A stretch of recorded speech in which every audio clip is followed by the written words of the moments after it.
Hello everyone. Now again welcome to video lecture class. Today I am going to talk about the topic that is course mapping at senior secondary level. The particular topic related to M.Ed semester 3 paper number 9B unit 3। मैं आज आपसे बात करने जा रहा हूँ M.Ed semester 3 के अंतर्गत पेपर नंबर 9B यूनिट 3 में पाठ्यक्रम के मानचित्रण। कहने का तात्पर्य है कि वरिष्ठ माध्यमिक स्तर पर पाठ्यक्रम का मानचित्रण। पाठ्यक्रम जो कि एक ऐसा विषय वस्तु, एक ऐसा आधार जिसमें कि अध्ययन करने की सभी वस्तुओं को एक तरह से समावेश किया जाता है, जिसमें कि हम उसे व्यवस्थित कर छात्रों के सामने प्रस्तुत करते हैं ताकि छात्र व्यवस्थित तरीके से सिस्टमेटिक वे में पढ़ सकें।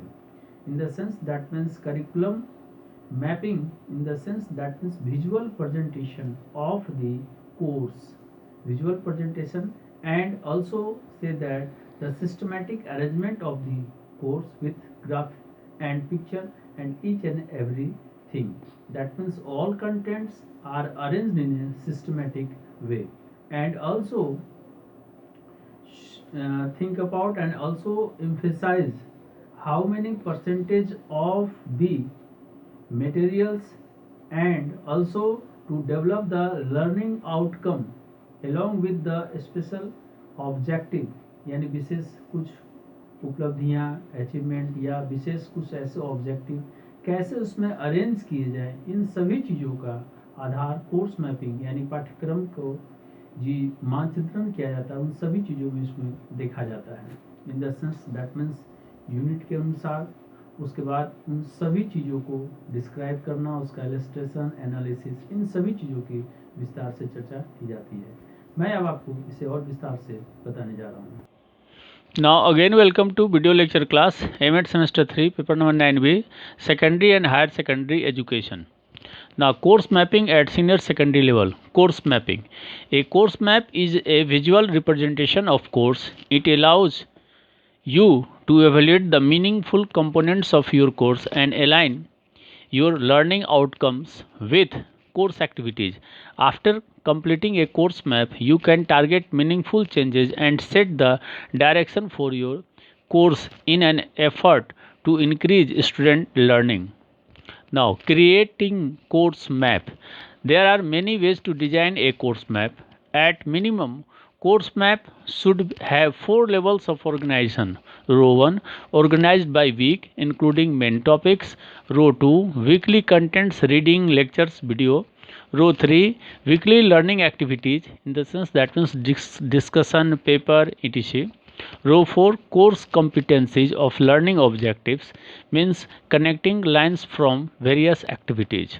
Now course mapping at senior secondary level, that means what is the structure? First, course map, in the sense that means level of the class and the standard of the courses. In the sense that means name of the course, name of the chairperson, name of members, and name of designer. Now course competencies. Number 1, describe the goals and questions. Number 1. Number 2, compare similarities and differences. Number 3, describe the social and cultural aspects. Number 4, analyze and approaches. And number 5, focus on the quest for meaning. Now, module of course map at senior secondary level. Number 1, competencies. Discuss about the all units of the courses. The unit objectives state the intended learning objectives for a student, such as plan, process of success, and so on. Number 3, activity supporting competency, means list all activities which support the unit objectives and competencies. Number 4, formative assessment, in the sense that means list all formative assessment activities for the unit.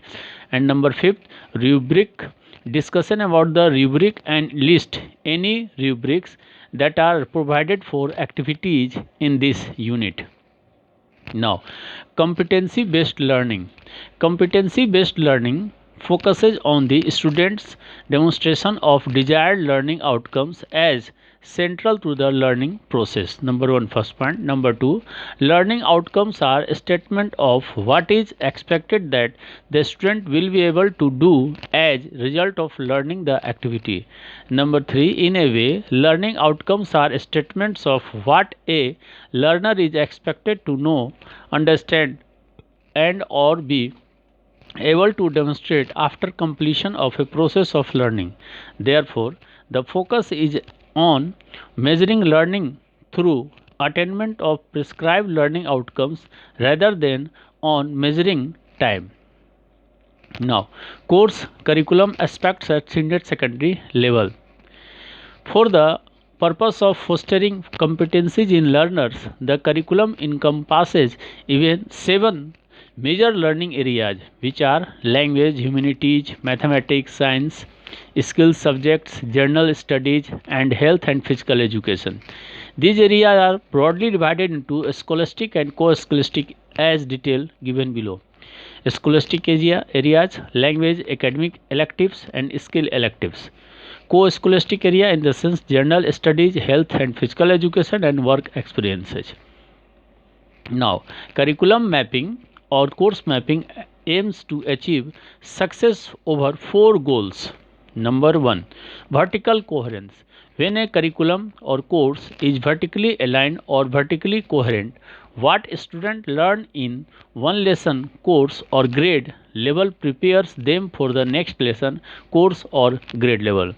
Next, horizontal coherence, in the sense that means when a course or curriculum is horizontally aligned or horizontally coherent, what students are learning in one 9th grade biology course, for example, mirrors what other students are learning in a different 9th grade biology course. Now, subject area coherence. When a curriculum is coherent within a subject area, such as mathematics, science, or history, it may be aligned both within and across grade levels. Now, interdisciplinary coherence. When a curriculum is coherent across multiple subjects area, such as mathematics, science, and history, it may be aligned both within and across grade levels.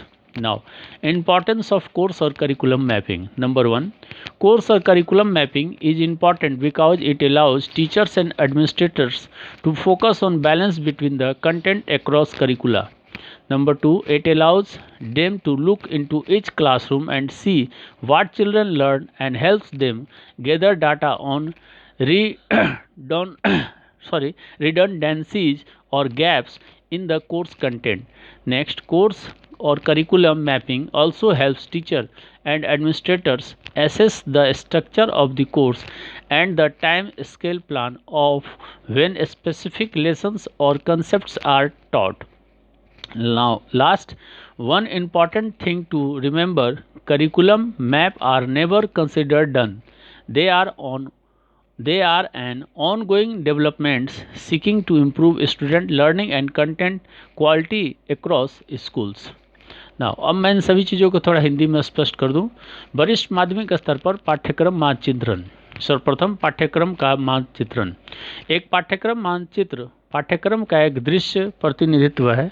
यह आपको अपने पाठ्यक्रम के सार्थक घटकों का मूल्यांकन करने और पाठ्यक्रम गतिविधियों के साथ अपने सीखने के परिणामों को संरेखित करने की अनुमति देता है। पाठ्यक्रम का नक्शा पूरा करने के बाद आप छात्रों को सीखने के लिए या सीखने को बढ़ाने के प्रयास में सार्थक परिवर्तनों को लक्षित कर सकते हैं और अपने पाठ्यक्रम की दिशा निर्धारित कर सकते हैं।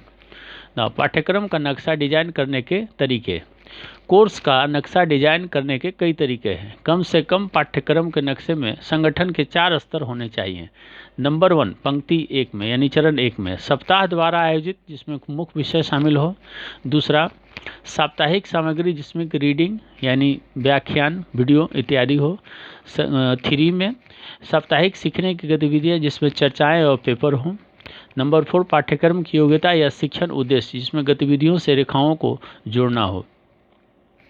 अब वरिष्ठ माध्यमिक स्तर पर पाठ्यक्रम मानचित्रण कैसे उसको तैयार किया जाए, जिसमें कि फॉर्मेट अगर हो तो कोर्स का नक्शा कैसा हो। सबसे पहले पाठ्यक्रम का नाम यानी कोर्स का नाम, उसका चेयरपर्सन का नाम, सदस्यों का नाम और डिजाइनर का नाम। पाठ्यक्रम योग्यता कैसे उसका आधार हो, किस प्रकार हो। लक्ष्य और प्रश्नों का वर्णन करें। सर्वप्रथम समानता विचारधारा की तुलना करें। सामाजिक और सांस्कृतिक पहलुओं का वर्णन करें। विश्लेषण और दृष्टिकोण और अर्थ की खोज पर ध्यान दें। इस 5 बिंदुओं को आधार बना के कोर्स का मैपिंग मानचित्रण किया जा सकता है। वरिष्ठ माध्यमिक स्तर पर पाठ्यक्रम मानचित्रण का मॉड्यूल कैसा हो। अब योग्यता के अंतर्गत कैसी, पाठ्यक्रम की सभी इकाइयों के बारे में चर्चा करें। योग्यता में यूनिट के उद्देश्य क्या हो, इस तरह की योजना, सफलता की प्रक्रिया और इतने पर छात्रों के इच्छित शिक्षण उद्देश्यों को प्राप्त किया जा सकता है या कर सकते हैं।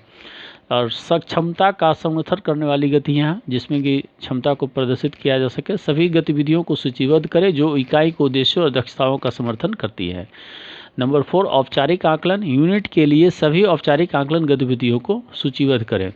शीर्षक में शीर्षक के बारे में चर्चा करना और इस इकाई में गतिविधियों के लिए प्रदान किए गए किसी भी शीर्षक को सूचीबद्ध करना। नाउ सीखने पर आधारित योग्यता किस प्रकार के आधार हो सीखने के लिए कोर्स मैपिंग मानचित्रण में। नंबर 1 सीखने की प्रक्रिया के लिए केंद्रीय के रूप में वांछित सीखने के परिणाम, सीखने की योग्यता आधारित छात्र के प्रदर्शन पर केंद्रित है। नतीजे इस बात के बयान है कि क्या उम्मीद है कि छात्र सक्षम होंगे और गतिविधियाँ यानी गतिविधि सीखने के परिणाम स्वरूप करना सीख रहा है। नंबर 2 एक शिक्षार्थी से क्या जानने, समझने और या होने की उम्मीद है। सीखने की एक प्रक्रिया पूरी होने के बाद प्रदर्शित करने में सक्षम एक तरह से सीखने के परिणाम है। इसीलिए फोकस खासकर यानी मुख्यतः परिणाम समय मापने के बजाय निर्धारित सीखने की प्राप्ति के माध्यम से सीखने को मापने पर है। और लास्ट में अनुभवात्मक सीखना महत्वपूर्ण सोच, रचनात्मक और प्रभावी अध्ययन कौशल को बढ़ावा देगा और छात्रों के बीच प्रयोगात्मक और सक्रिय शिक्षा, खासकर कंपटीशन यानी हम कह सकते हैं कि कंपटीशन बेस्ड लर्निंग के लिए सबसे अच्छी शिक्षा होगी। वरिष्ठ माध्यमिक स्तर पर पाठ्यक्रम का क्षेत्र, शिक्षार्थियों पाठ्यक्रम में प्रतिस्पर्धा को बढ़ावा देने के उद्देश्य से इसमें 7 प्रमुख शिक्षण क्षेत्र शामिल हैं, जो कि हैं भाषाएं, मानविकी, गणित, विज्ञान, कौशल विषय, सामान्य अध्ययन, स्वास्थ्य और शारीरिक शिक्षा। इन क्षेत्रों को शैक्षिक क्षेत्र और सह शैक्षिक क्षेत्र में विभाजित किया गया है। नीचे दिए गए विशिष्ट क्षेत्र इस प्रकार से हैं। नंबर 1 शैक्षिक क्षेत्र यानी बोली, जिसमें कि यानी भाषाएं आती हैं, अकादमिक ऐच्छिक और कौशल ऐच्छिक। सह शैक्षिक क्षेत्र में सामान्य अध्ययन, स्वास्थ्य और शारीरिक शिक्षा और काम का अनुभव। पाठ्यक्रम मानचित्रण का लक्ष्य 4 लक्ष्यों पर सफलता प्राप्त करता है या करना है। जैसे कि जो बनाएगा उसको 4 चीज़ों पर मुख्य रूप से ध्यान रखना चाहिए। नंबर 1 कार्य क्षेत्र सामंजस्य। जब कोई पाठ्यक्रम लंबवत रूप से संरक्षित या लंबवत सुसंगत होता है तो छात्र एक पाठ्य या पाठ्यक्रम या ग्रेड स्तर में जो सीखते हैं वह उन्हें अगले पाठ्य या पाठ्यक्रम या ग्रेड स्तर के लिए तैयार करता है। नंबर 2 क्षैतिज सुसंगतता। जब कोई पाठ्यक्रम क्षैतिज रूप से संरक्षित या क्षैतिज रूप से सुसंगत होता है तो छात्र नवीं कक्षा के जीव विज्ञान पाठ्यक्रम में क्या सीख रहे हैं, उदाहरण के लिए एक अन्य नवीं कक्षा के जीव विज्ञान पाठ्यक्रम में अन्य छात्र क्या सीख रहे हैं, यह बताता है। विषय क्षेत्र जुटना यानी जब किसी विषय क्षेत्र के भीतर एक पाठ्यक्रम सुसंगत होता है, जैसे कि गणित, विज्ञान या इतिहास, तो इसे ग्रेड स्तर के भीतर दोनों में जोड़ा जा सकता है। अंतः विषय सुसंगतता। जब कोई पाठ्यक्रम कई विषय क्षेत्रों जैसे गणित, विज्ञान और इतिहास में सुसंगत होता है तो इसे ग्रेड स्तर के भीतर और दोनों में संरक्षित किया जा सकता है। लास्ट में पाठ्यक्रम मानचित्रण का महत्व। पाठ्यक्रम मानचित्रण महत्वपूर्ण है क्योंकि यह शिक्षकों और प्रशासकों को पाठ्यक्रम के दौरान सामग्री के बीच संतुलन पर ध्यान केंद्रित करने की अनुमति देता है। दूसरा, यह उन्हें प्रत्येक कक्षा में देखने और यह देखने की अनुमति देता है कि बच्चे क्या सीखता है या क्या सीख रहे हैं, उन्हें पाठ्यक्रम सामग्री में के अतिरिक्त या अंतराल में डेटा इकट्ठा करने में मदद करता है। पाठ्यक्रम मानचित्रण भी शिक्षकों और प्रशासकों को पाठ्यक्रम की संरचना का आकलन करने में मदद करता है और जब विशिष्ट पाठ या समय के पैमाने पर योजना अवधारणाएं सिखाई जाती हैं।